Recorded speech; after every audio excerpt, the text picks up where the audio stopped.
Thanks for watching and listening, everyone. I'm Carrie Pena. Today we are talking to the queen of networking, Gelie Akhenblit. She is an entrepreneur who left the corporate world to follow her heart. And is that accurate to say the queen of networking? That's what people refer to me as, but I think I like to think of myself as a lot more than just networking, right? But that is one adjective that people place on me, and it is mine to own, so I won't be upset by it. We have a lot to talk about. Yeah. Of course, you have a big event coming up. Yes. But first, I want to talk a little bit, Gelie, about your backstory, because you have worked so hard to get to where you are today. You started Networking Phoenix 8 years ago. Mm-hmm. And when you started Networking Phoenix, there were a lot of people who thought you were a little cray-cray. Yeah. Yeah, right. I mean, it's true because so I had a corporate job, and first off, it was very difficult to even get into the corporate environment when I was in it because it was fairly close to the whole 9/11, and things were kind of obviously not stable. So I got this job, and then I was there for 2 years and 3 months, and then I wanted to quit, and people were like, "What? Everyone's like dying to get these kind of jobs," but I just wasn't happy. How did you know after that short period of time? Because that's funny. It felt like an eternity. Yeah, but you felt it strongly. Yes. That you needed to go a different direction. Yeah. I don't know if I have an answer to that, but I'll tell you that me as just who I am as a person, I'm extremely in tune with myself. And maybe when I was younger, I wouldn't have been able to articulate that to you. But now that I'm older, I can tell you that I listen to those voices in my head or that gut feeling, whatever it is, but I've just always been very in tune. And but every day that I was in that corporate environment, I knew went against my grain. I can't even tell you how I did, but I just did. And so when I discovered that there's this other opportunity for me, this other option of networking or doing something on my own, it's like every cell in my body was screaming yes. And I just followed it. And you were making good money at that job. Oh my God, yeah, I was. So you walked away from a big paycheck to go networking. I mean, and what did you define as networking at that time? I literally would go to events and talk to people and make friends. That's what I would do. I had no idea what the business model was there. I never took a single business class in my life. I had no idea how I was going to monetize it, but that's not what drove me. What drove me was that I found a passion, something that I believed in, something I thought I could be really good at and actually help other people. And I wanted to build something cool, like just this in the simplest way. To build something. Yeah, build something that was cool and added value. And I knew that I'd figure out how to make the money. I'd figure it out, but what was most important to me was to create something. And you're going to give our listeners and viewers some good tips here in a few minutes. But you shared with me before a story about a friend of yours or a former coworker who you had emailed and basically said, "What am I doing?"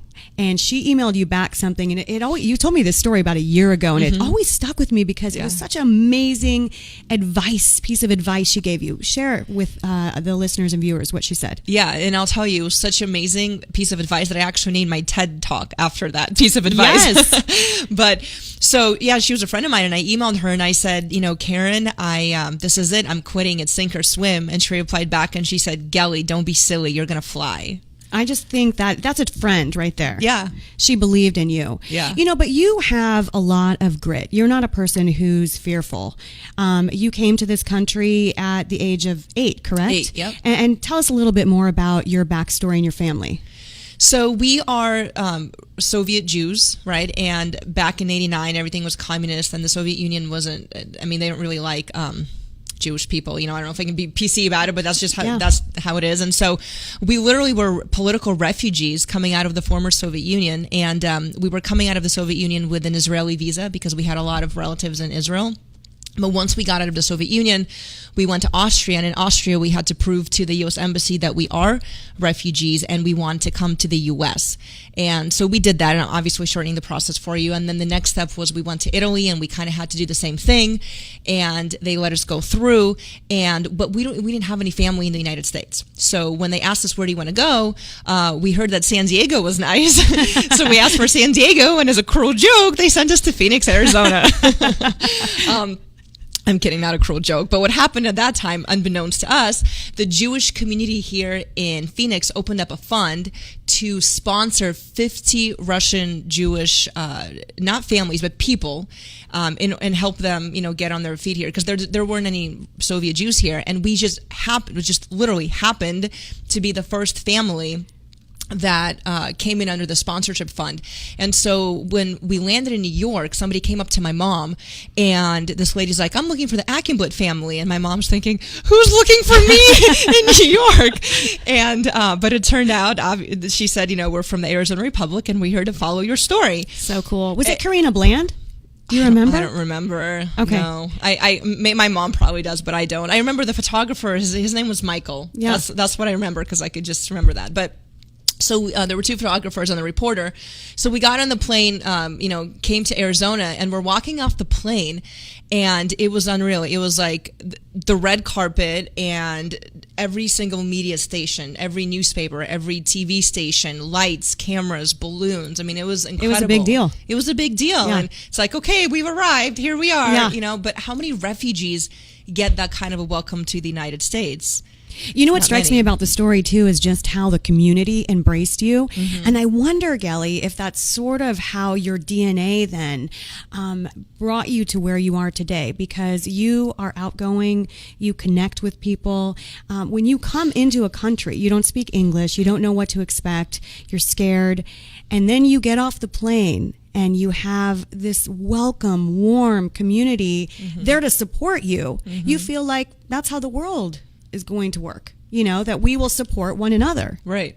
And so then you went out with a tenacity to create a life that you enjoyed living, because you said before your parents didn't bring you to this country to be any kind of mediocre. Yep. And I love that. So when you went off on your own and started your Networking Phoenix mm-hmm. gig, were you nervous? Because you were literally trying to figure it out as you went along, and it was just you. Yeah. Well, it was me and my ex-husband at the time, who was my tech co-founder. He was extremely supportive, and literally just wrapped his arms around it. And he's a huge reason for part of why Networking Phoenix, the platform, is so successful. And so having his support was honestly crucial at that moment. So was I fearful? I was, but like I said, it's like with me, when I decide to do something and I'm focused on it, nothing else matters. And for whatever reason, that's just a personal characteristic of mine. So it's not that I'm fearless, but it's that once I've made up my mind, like, this is it, do or die. You truly have the entrepreneurial spirit. I mean, you really are the embodiment of what that is. So I was doing a little research for this show, and I was on this site, Inc. Do you ever read Inc? Yeah, of course. I love Inc. Yeah. So they cited this study that said that 84% of people still prefer in-person meetings, mm-hmm. and 85% say that in-person meetings build stronger, more meaningful business relationships. And really, I think that's a lot of what you've tried to teach people, that networking is not just pressing your business card and trying to hard sell everyone about what you're doing. Networking is building relationships, getting to know people, and communicating in a way that's authentic. Absolutely. And that is something I preach every single day, is that most people have this huge misconception of what networking is. Most people think networking is showing up to a networking event, talking to complete strangers, exchanging business cards, and then spamming them with email or waiting for the phone to ring. And that just sounds like a horrible nightmare to anyone, even me. So that's not what networking is. Networking, like you said, is about building those relationships that are meaningful and that will really last you a lifetime, right? You're literally looking for friends. And I say you're looking for friends with professional benefits. Right. Right? I love that. What is the question you get asked the most? Because you're now speaking a lot. You did a TED Talks. Mm-hmm. What do people want to know? It's not like you can't figure out how to network, but yet still there's a lot of questions that people have about how to do it effectively, and I think why it matters. Well, it's funny. Most frequently, people ask me how to get out of a bad conversation. What's the answer to that? Well, I actually have 6 steps. There's a 6-step process to it. But what is the process? Sure. Okay. Well, I always tell them to be polite, right? But the very first one I say is say something along the lines of, well, you know what, the conversation is going great, and I would love to follow up with you. I know that you are here to also meet other people, so I don't want to monopolize your time. Could I just follow up with you at a later time? Oh, I love that. That's good, right, Shannon? That's pretty good. Right, Shannon? That's great. Yes. I love it. No, but, it's almost like it's, flip it on them, right? That I don't want to monopolize your time, so if that doesn't work, try some body language techniques, maybe say something along those lines and take a few steps back. And literally goes all the way through the sixth one being where you literally have to say, you know what, I quickly have to use the restroom. Do you mind if we pause the conversation? I'll come back. I mean, because some people just don't get it. Right. But if you really, really need to get it out of the conversation, you have to get out, What are some of the other things that people ask you about? So I think, and I don't know if this is what people ask me about, but this is my favorite thing to explain to people is that it's about connections, and I teach people how to connect. How do you connect on a human level? And here's the thing, the word for it is networking, but in reality, this could apply to anything in life. Like, how do you connect with people? Like, how did you and I connect? Right. How did Shannon and I connect? Well, it's because of our things we have in common or similarities, things that we can kind of like tie and be like, oh, you did that. Well, I did that. Hey, we have the same people in common. When you and I first met, I mean, it was nothing about business. Right. And in fact, our first, well, I should, no, actually, I mean, because you speak a lot, so we came across some business situations, but we belong to a small community together. And that, I think that was like a very strong tie between us. And that had nothing to do with business. Right. But it grows from there. Right. And that's something that I think people don't even know to ask me necessarily. But when I explain that to them, they're like, oh, okay, that makes sense. I think when you go out and you seek information about people in a genuine way, you seek to learn more, that will automatically open up so many doors. And in essence, then you're networking without even trying. Yeah. And I love that about it. So at your networking event, so this is really your big signature event is coming up. And it's your 20th, right? Yes, which is a personal milestone for me. That's so huge. Yeah. So tell us, how do these events go down? I mean, you get a venue, and then what happens? It's like planning your wedding 4 times a year. Yeah. So we get a venue, and I have an amazing venue this time around. This is my 3rd time there. It's they used to be the Chaparral Suites, and now they're the Embassy Suites. They literally just switched for those listening here in Arizona. Yeah. But it's on Scottsdale Road and Chaparral for the local folks, and they're wonderful to work with. So we get the venue. It's a big ballroom, right? It's like 10,000 square feet or something, and on the perimeter we have exhibitor tables, so anybody that wants to promote their company. In the middle we have the VIP lounge area for our VIP members, and then literally though in the middle everybody networks. So we get about 1,300 professionals attending. They're comprised of entrepreneurs, business owners, sales professionals, job seekers, social networkers. I mean, just anybody that wants to network. And it's free, obviously. So people just come and walk around and mix and mingle and build connections. And in a nutshell, that's what it is. Obviously, behind the scenes, logistically, it's, But yeah, this is my 20th event, and I'll tell you something super exciting about this one is that I'm going to have my 4-year-old daughter come to, well, she'll be turning 4 in September, but I want her to see what mommy does. Yeah. She knows mommy does events. She doesn't know what that means. Yeah. But she's going to see what that means, and she's old enough to recognize that now. So I'm super excited. I've got photographers. I have a special step and repeat, and it's just important for me to start passing my passions on to her, and I want her to know that, what I'm doing it's meaningful. I wanted to ask you, because I think it's important always to try to inspire people who are watching and listening to really go out and find your dreams, find your joy. You did that, and your journey's not nearly finished. No. I mean, you're kind of just getting started. Yep. But tell me where you are today and how you feel about what you have built. Thank you. Well, I will tell you that today, recently I launched a consulting company, Gelie.com, or, Gelie Media is the company, but Gelie.com, if anybody wants to see what that is. And it's a way for people to work with me individually. So I get clients, business clients, people want to work on their business. Companies want me to be an influencer and represent their brand. I've got a life coaching client, and I am allowing people to tell me what they want from me at this point, because I just have so much experience. I mean, I feel like I have this wide skill set, and it's so much fun.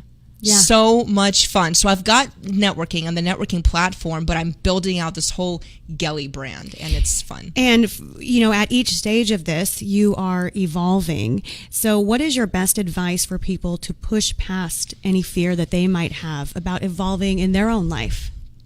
I think the biggest thing I found is having a good support system, because I find that each level you step to, you feel lonelier and lonelier because there's less and less people on this journey. So it's really important to surround yourself with like-minded individuals that truly get it, because I think that's the biggest thing with us as entrepreneurs, the fear and the loneliness is that, because a lot of us are working from our home or our home office. And not everyone understands what you have going. They're like, oh, No. okay, that thing you're doing. Right. People don't, and I make sure that I join groups and organizations that keep me uplifted. I love it. And Gail, where can people find you? Well, again, Gelie.com or networkingphoenix.com if they're interested in the event and the networking platform. They can contact me through either one of those, and the event's on Monday night. Good luck. Thank you. And by the way, this one over here got me into CrossFit, and now I am so hooked. When you first introduced me to that, I thought, oh my, are those pushing the tires and stuff? I mean, what do you do at CrossFit? And now I'm not nearly where you are. A lot of women in there who are very strong and amazing women of all ages and all, body sizes and everything. But I'm getting there, and I'm finding a lot of athleticism within myself. So just a little plug for Coach Jessie. Love you, Jessie. Thank you so much. All right, thanks for listening. Yeah, Jessie is awesome. Thanks for listening and watching on the live stream. We always appreciate having you guys with us. You can see my show on Facebook, on my Facebook feed at Carrie Pena, or on our site, inspiredmedia360.com. And be sure to subscribe so you can stay in touch with us. And of course, we always love to hear your feedback, the good, the bad, and the ugly. Well, we don't like a lot to hear the bad or the ugly, but we do like to hear the good. So lay it on us. Today's show produced and engineered by Shannon Hernandez, brought to you by Inspired Media 360. Until next time, stay inspired.